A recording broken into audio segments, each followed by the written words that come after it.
There was probably about a year where I didn't have not one audition between American Horror Story and This Is Us. And I thought, oh, okay, that was a flash in the pan. That's cute. But you might want to go and teach preschool again back in Gainesville, Florida, because I don't know if it's going to work out for you. And I was like, but wait, I'm taking acting classes and I'm finally concentrating on me and as an actress and what it is that I want to do. What's happening? This is CIA, Contagious Influencers of America. I'm David Sams. And I'm Victoria Robinson. And we have a star-studded show. I'm talking off the charts. All-star. I've watched this woman for the last couple years on television, the incomparable Chrissy Metz. Chrissy Metz. Wow. She plays Kate This Is Us. This Is Us. Mm-hmm. Phenomenal success on NBC. And we have the hitmaker with us here, our good friend DeVon Franklin today. Oh, God, what a guy. Oh, my goodness. I could listen to him talk all day. He has just brought us some amazing movies, and he's been responsible for one of my favorites, Miracles from Heaven. Mm-hmm. Heaven is for Real. Heaven is for Real. I'm surprised this one didn't have a heaven in the title. Well, some people may or may not know, but he's also a preacher. The film that they are involved with is based on a real life story that basically happened, 4 years ago or so? Yeah, it hasn't been that long. It takes place where there's a drowning. The kid was declared dead. I think he was dead for quote unquote almost an hour. Yes. The team walk out of the room and said, we can do nothing more. They say to his mother, take your time as much as you need to say goodbye. He was gone. There was nothing on him. There was no breathing machine on him. He was lying on the gurney and he was gone. So let's go to the interview now with Chrissy Metz, and then we'll bring in DeVon Franklin. Yeah, we're going to be talking about this movie, Breakthrough.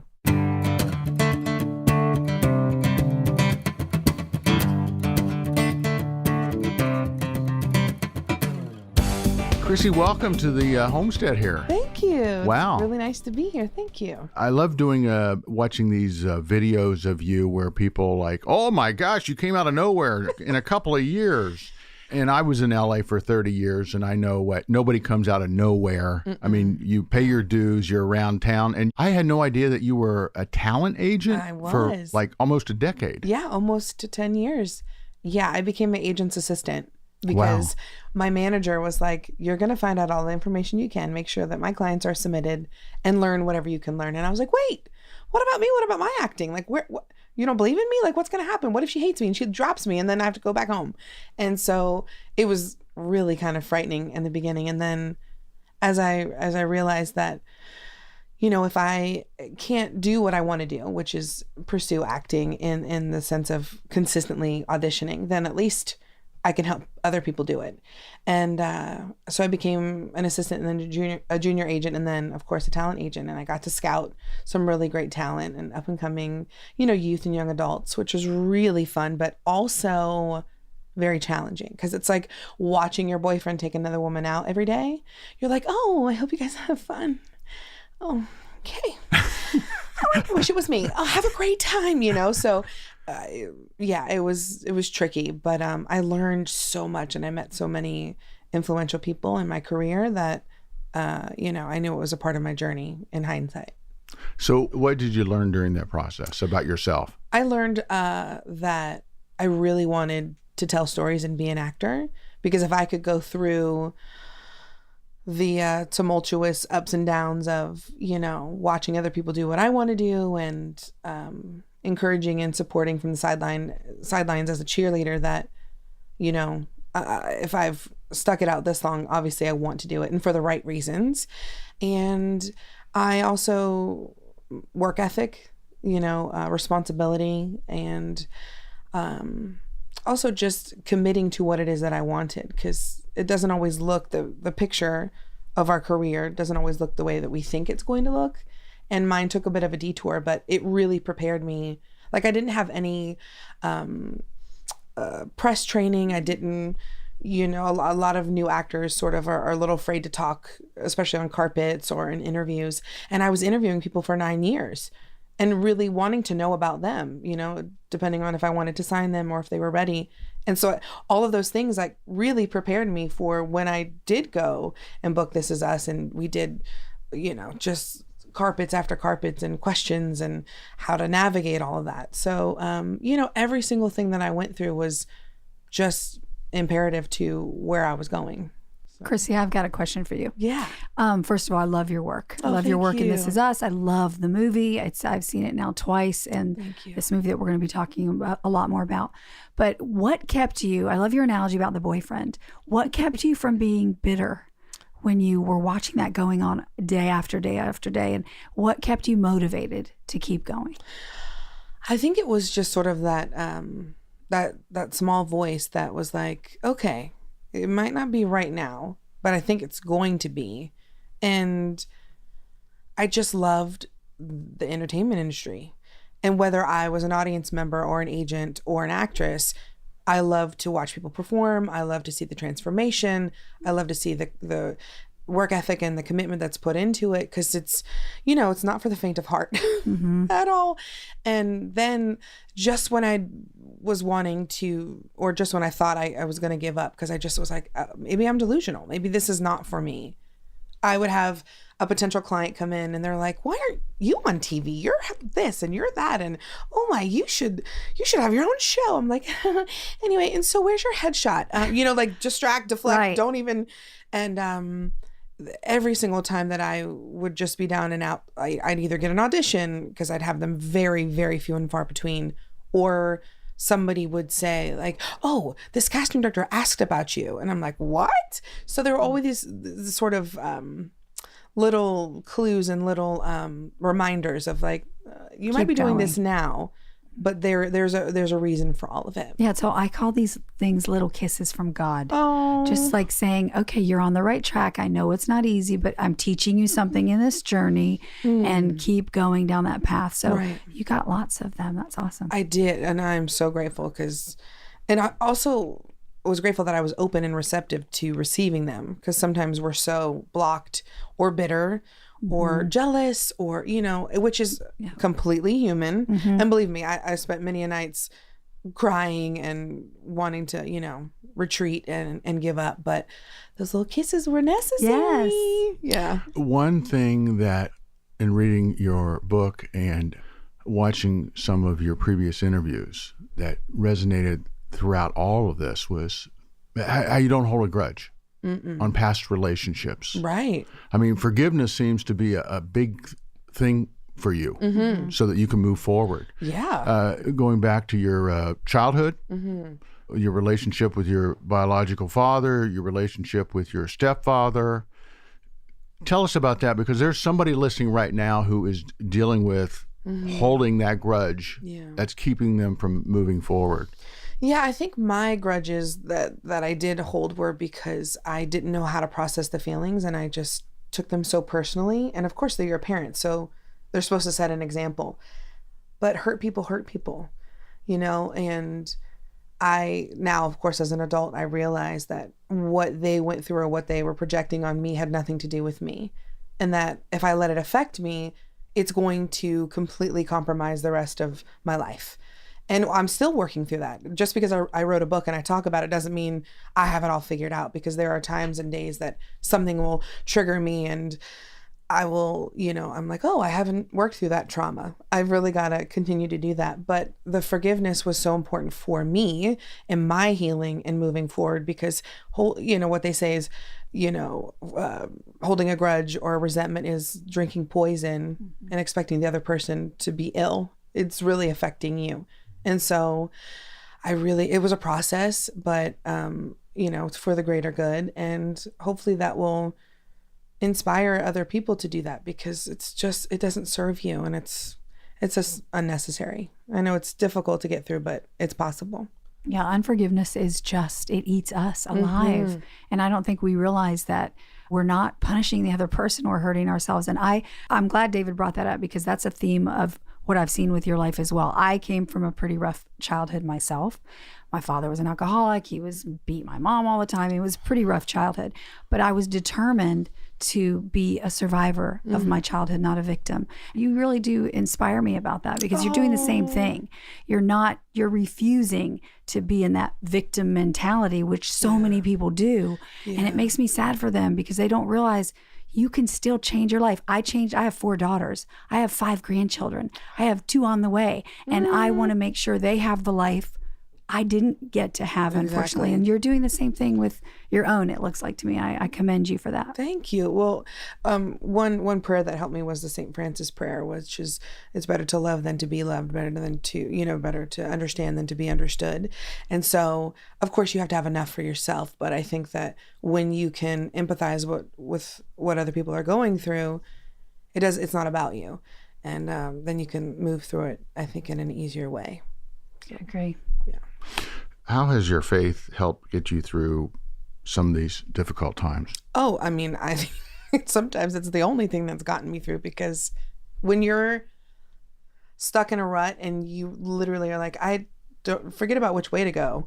Up, is that like an option, you know? So, my grandmother, who has since passed, but she was so important in my life and a second mother to me, and instilled faith at a very young age. And I ended up going to church by myself as a teenager, you know, whether my family showed up or not, because I was searching for something and trying to understand what my lot and what my purpose was in life, and trying to connect to that. And thank goodness I held on, even if it was just by, you know, just a little string sometimes. But yeah, I mean, I pray constantly and continuously because I need that connection. It's, I think, the only thing that's really gotten me through, you have to have something to believe in, you know. And for me, it's the power of God and what it is that I'm intended to do, and not from an ego place, but just help me do what it is that you want me to do, not what my ego or pride has in store. So, was there ever a time during this journey where you said to yourself, what am I doing here? I'm going to hang it up. I'm going to go back home. This is just too much to handle. Mm-hmm. This is not God's purpose for me being here. Oh yeah. I mean, 2 distinct times for sure. Right before I booked an arc on American Horror Story. And then I did about 5 episodes of that. And it was strange because the audition sort of came out of the blue, as I thought.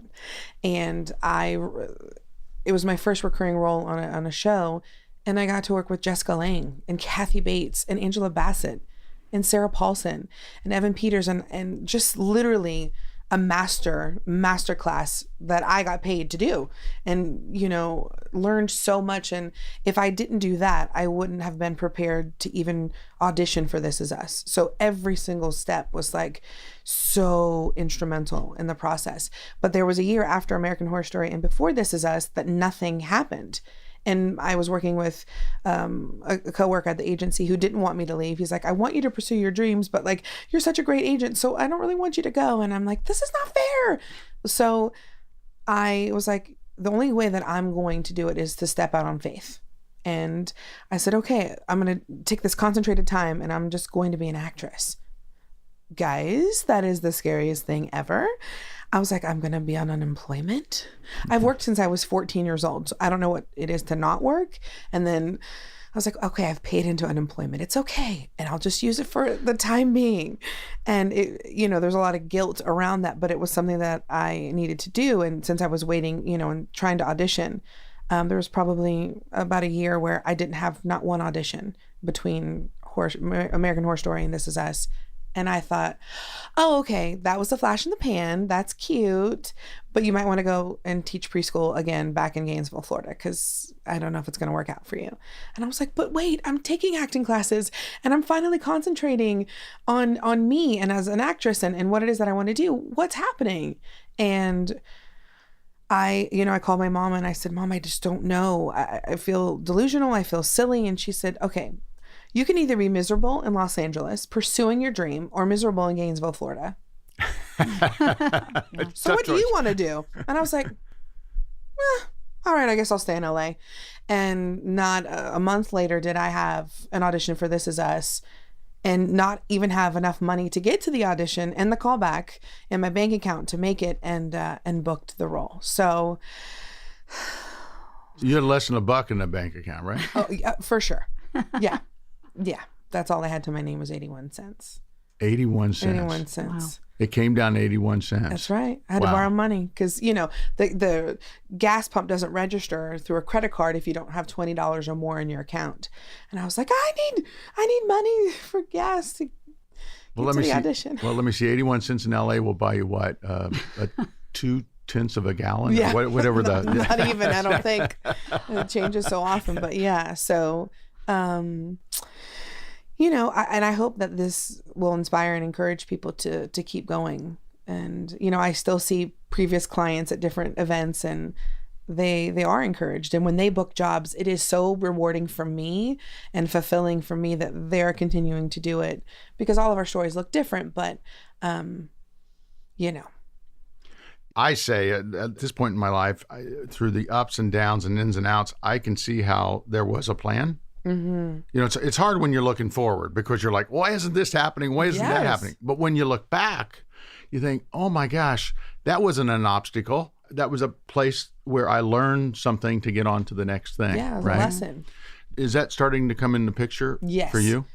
1,000%. Yeah, everything. Like I said, interviewing people, feeling comfortable around people, being authentic and being present and having to do that for other people for 9 years really lended itself to how, I interact with people now and really getting to the meat of it, the goodness of all of it, as opposed to like, oh, well, you're not the right type. And, I was always sort of rooting for the underdog as far as acting and actors go, because, it's hard. It's really, really difficult. But everything, I always say that our tragedies are really our triumphs.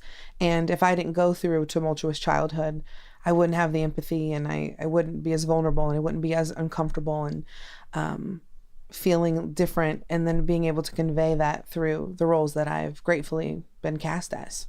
So you look at your childhood in a way, from what I'm hearing you say, that yes, maybe it was tough and it was rough and all that, but it is who you are today. And like, I've met people who have these quote unquote perfect childhoods, and I've looked at their lives and went, gosh, I wish I'd have had that. And and then I stop and go, but God, you knew before I was even here what my life was going to look like as a child and who my parents would be.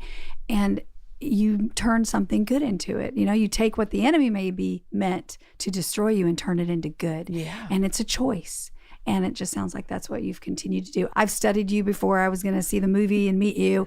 I was like, I really like this chick. Oh, thank you. She's just so genuine and authentic and real. And I just so appreciate that, especially coming out of Hollywood. I'm just going to be honest. It's a nice, refreshing time to hear about somebody like you and to see all your success. I am so happy for you. Thank you. I think so much of what we do is comparing and despairing, and I don't have this and I don't look like this, and you're not supposed to. Yeah. And we don't all want to look alike and sound alike and do the same things, because we wouldn't be able to appreciate all of the beautiful broad strokes of color, and that's the thing that I've learned. It's taken a minute, but just to realize that not only am I purposely made, but I'm made exactly the way I'm supposed to be, to help to maybe even help other people to not even accept, but love who they truly are. Right. Think about it, Chrissy. On paper, people with backgrounds like you have, like I have, other people have, it wouldn't look like this person's going to amount to this or do this, because the world's going to be against them, or they're going to be against themselves, and be their greatest enemy. But praise God. At our screening last night, a woman, she said, I don't have a question. I just want to tell you how special you are. And and my best friend Donnie and I were driving home after that. And we were a wreck. It was an emotional screening. It was like overwhelmingly, amazingly beautiful. But I said, I spent a lot of my life not hearing these beautiful, kind words that I'm now I'm actually able to receive it. And that's a really, really big deal for me. So I'm beyond grateful. Yeah. Well, thank you for being who you are. Oh, thank you. Thank you. Yeah, I'm a fan, not just of the show. I'm a fan of you. Thank you. Honestly, no matter what work you do, I am really a fan of you. Thank you. And I believe what that woman said last night. I was there. Every don't get me crying again. Don't get me crying. So now we're going to bring in a friend. He's the hit maker. He produced this new film that you are starring in. Yes. And DeVon Franklin joins us now. Hey, DeVon. Hey. How you doing, buddy? I'm good. How y'all doing? Wow. Good to see you. Wow. Your voice is definitely distinguishable. Right? Yeah. It's so Thank you good. very much. You always have a career in radio if the film All thing right. doesn't work out. Face for radio, exactly. No. Well, from That's what not I've he seen said. with this movie, I think the film is working. Your film making My career is business okay. working Okay. just fine. Well, I'm glad to hear you say that. Thank you. So, Chrissy, when you got this script, when it came across your desk, your couch, whatever, what did you think of this?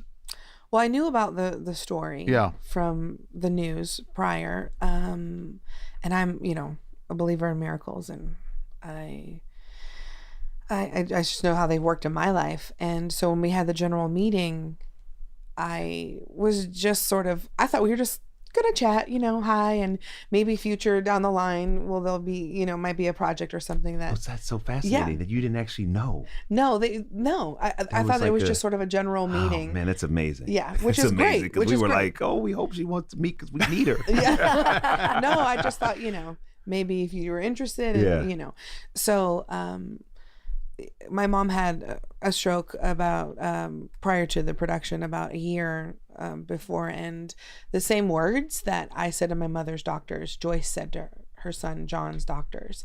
And I said that, and Joyce meaning the character Joyce Smith, you the played character, in the movie. but the portrayal of the real Joyce Smith. And I said that to DeVon, and it just sort of struck me in the moment, and I was like, oh, I think I'm supposed to play this role. Yeah. So, and then I'm like, hopefully I didn't know how many people were in contention for the role. So I was like, okay, well, I'm just going to be honest, and I'm just going to tell them my real story, and we'll see. And fingers, toes, and eyes crossed. Oh, and my goodness. So I had no There idea. was no one else in contention for the role. I was going to say, there was She one. was the only one. She was one of one. And we were, I was sweating it. I was like, man, if I don't get Chrissy, there's no movie. So, it was amazing though, because in that first meeting, she was just so great. And there was also such a, a synergy because of the things she's sharing about her mother, and so we left that meeting and we were like, okay, great. And we sent the script and we were just hoping that she was going to like it. And once we got word back that she did, it was great. And then it was just a matter of, negotiating the deal and going through that process, because she had another project that she was doing. And so that had to kind of get worked out and everything. But the studio was very clear. If you don't have Chrissy, DeVon, you don't have a movie. Wow. So we were praying. Wow. We were praying. Yeah, you were praying hard. knew? That's right. And even got the studio. The studio execs aren't even, necessarily faith, and they were praying. So, God heard those prayers. Yes, He did. It's funny, God always comes in, doesn't He? He Even does. if you're an atheist. Hey, like- yes, He does. It still works if you work it. Yeah. You seem to pick up on this theme, these miracle movies. You're a pastor, Preacher. Yeah. right? Preacher. So it's in your blood. Mm-hmm. What is it about selecting a project like this that just gets under your skin and you just got to do it? Because I'm sure that there's all kinds of things that come across your desk every day. Sure. I mean, all the time, people pitch me things all the time. It's truly God. Like I really don't go looking for projects. It's almost like when you kind of put out, when you plant the flag and say, this is what I'm about. This is my intention. This is what I'm here to do. It's like putting a satellite up. You put out the radar, and then all of a sudden people start to find you. It's the craziest thing. I mean, it's like really all you have to do is cast intention. Boom. And then it's like everyone that's aligned with that intention, they're like, oh, here's somebody over here. And here's someone over here. Like it's a frequency. So for me, I don't even, I don't look for projects. I just say, hey, this is my intention. I want to use entertainment to inspire people. That's why I'm here. That's what I do. From even being a studio executive to being a producer. And so this particular story with the breakthrough story, I did not find it. It found me. God really brought it to me. I was on TBN, Pastor Sam Rodriguez on his program. And before I went on, he told me, he was like, yo, I have a story that I'm featuring that I think you might want to hear. And I was like, great. And so I get to the green room at TBN right there in I think it was in LA, but not LA because TBN. Santa Ana? Yeah, No. Santa Ana is way out. I mean, literally it takes like 4 hours in traffic to get there. But I went. And it's only 5 miles. It's only 5 miles, exactly. And so backstage, there was the real Joyce Smith, John Smith, and Pastor Jason. And I thought it was like, wow, this is an interesting combo, because here's Joyce, kind of like, an older white woman. Here's John, this young Latino kid.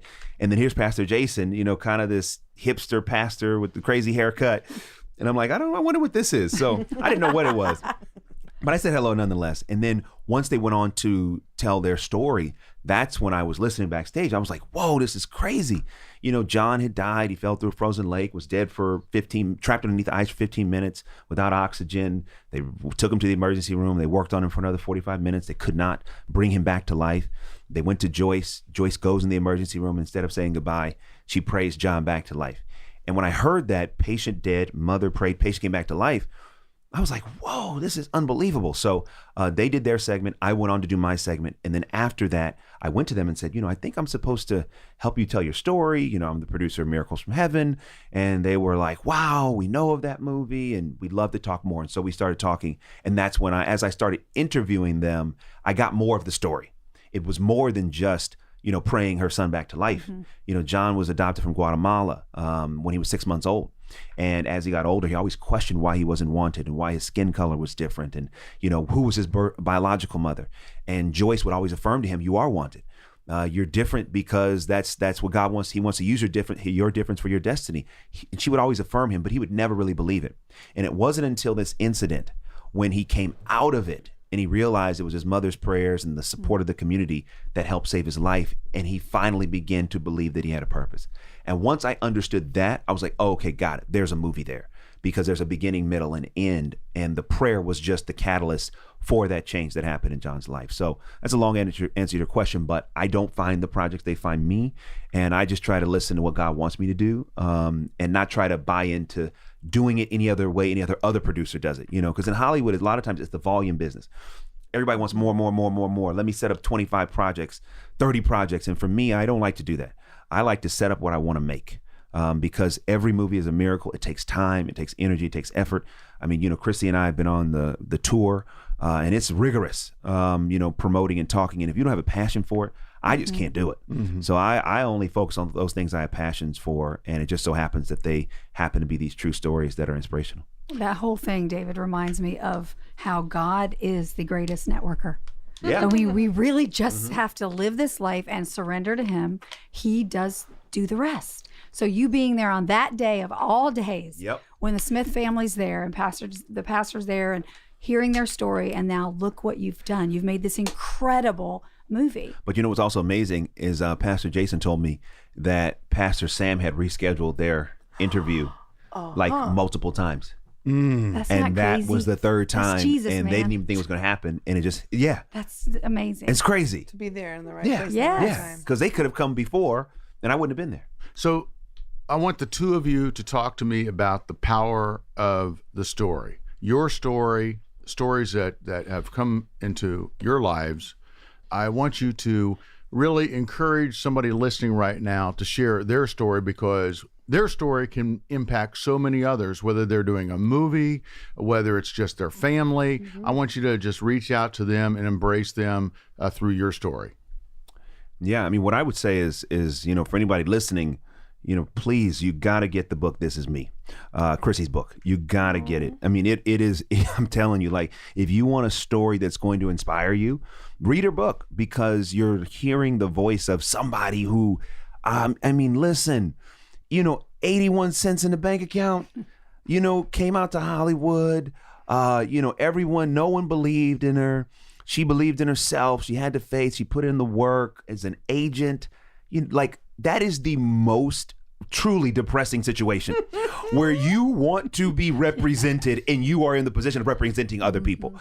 And to be humble and to, not quit. And then also, if you read the book, while she was doing that, she was taking acting classes and she was working on her craft. She was preparing.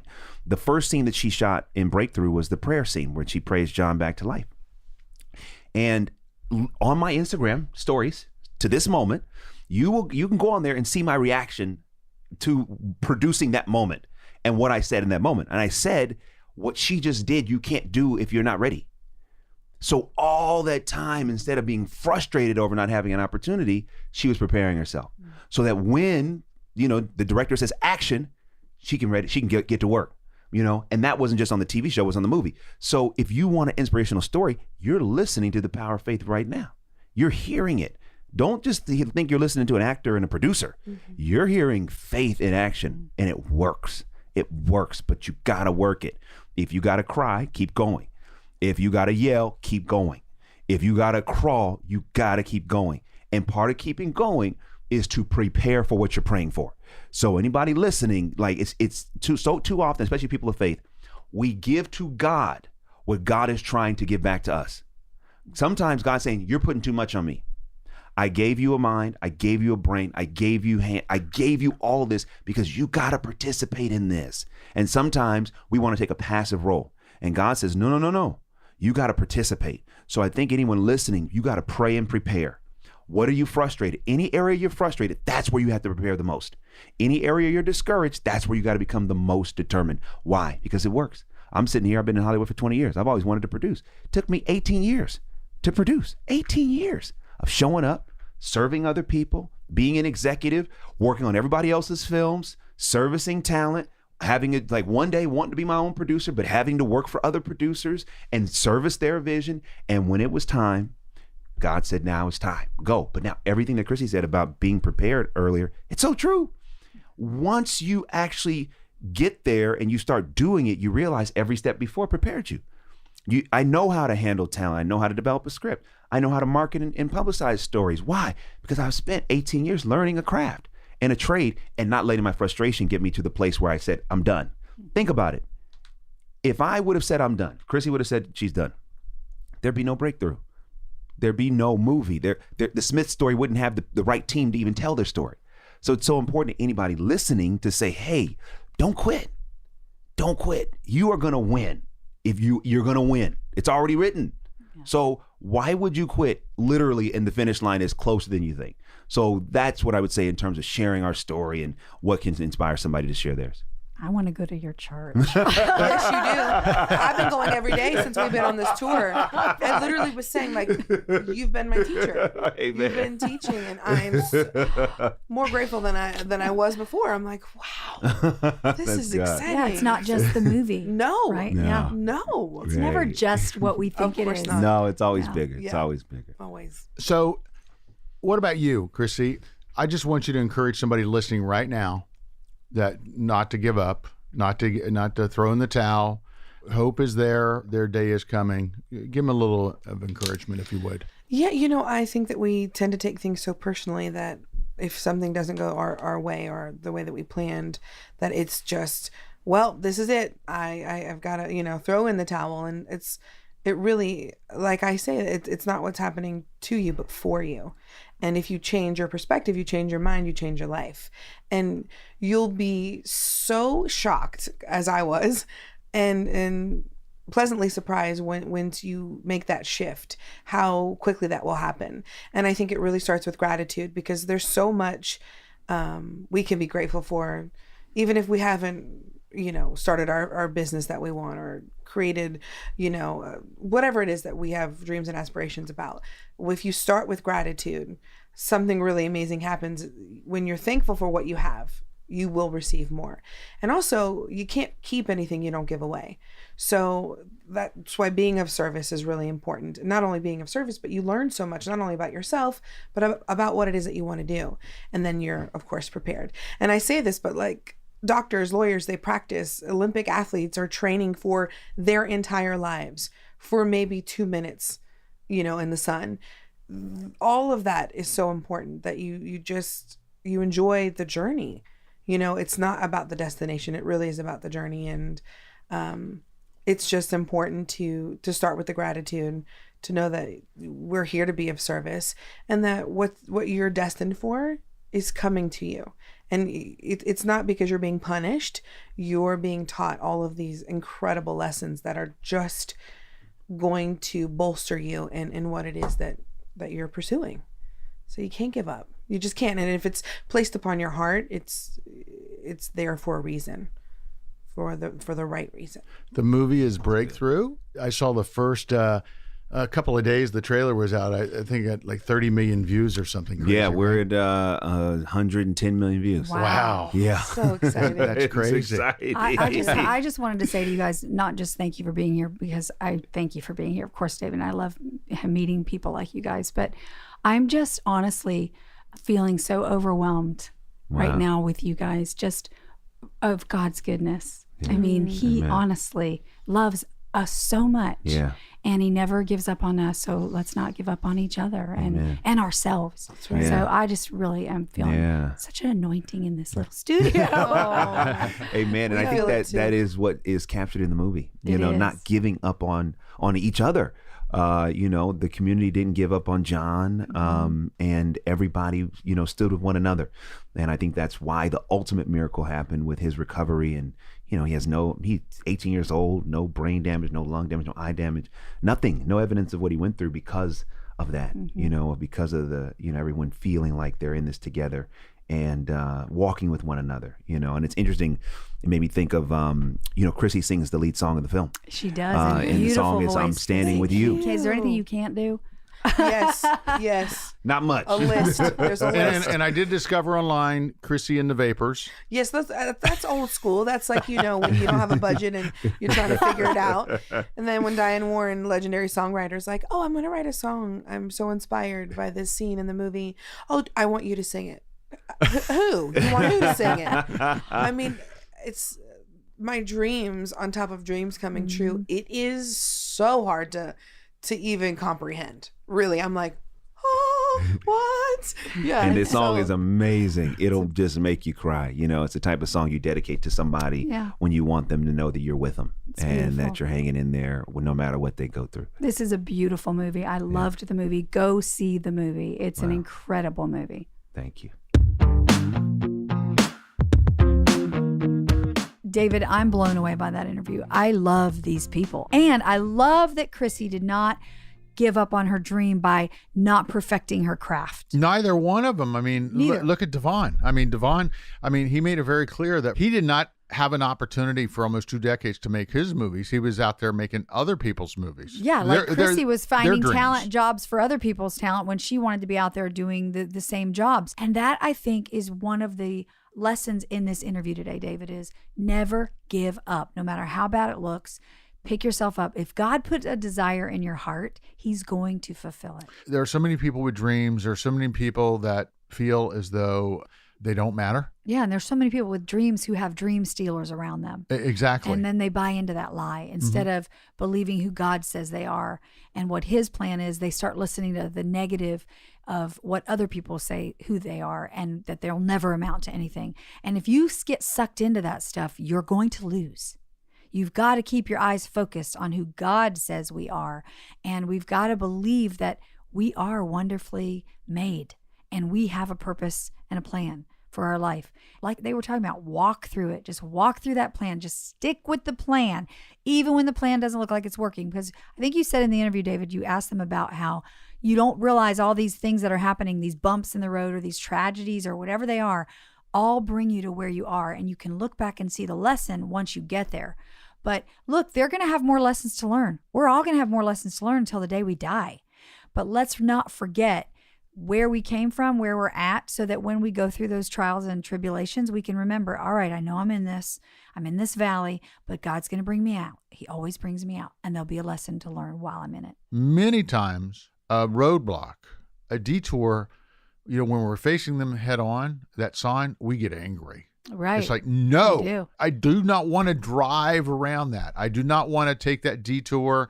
I want to get there now. But then when we look at it years later, you realize God put that detour sign in front of you so you wouldn't drive off the freaking cliff. Remember that song, God Bless the Broken Road? When I see people that are so miserable and so unhappy, that's the choice they're making, whatever their circumstances. And then I've seen people that have nothing. And they're some of the happiest people I've ever met. It's all about perspective, and it's all about a mindset. Gosh, what a happier world it would be if people just became better instead of bitter. Trust me. The movie is Breakthrough. It's a must-see. It is, and you will thank us for going to see this movie. And take somebody with you who needs that breakthrough. Yes, take who somebody needs that with you. miracle, who needs to understand the power of prayer, who's got to just like come out of that weeping. I mean, by the way, you're going to weep in this movie. Oh my, take some Kleenex. You're going to weep more than once. There's several times I was crying, going, oh my gosh, I'm a mess. It was a good cry. And there were moments that I just felt so proud to serve the God I serve. Thank you for listening to Contagious Influencers of America podcast. If you haven't yet done so, go to the Apple Podcast and subscribe, rate, and review this podcast. We are also available on Google Podcasts, iHeartRadio app, and Spotify. Make sure you join us again next week, where you'll meet yet another contagious influencer. Here on CIA, Contagious Influencers of America. And remember, go out there and live that life in living color, because it sure is a lot more interesting than living it in black and white. We'll see you next time.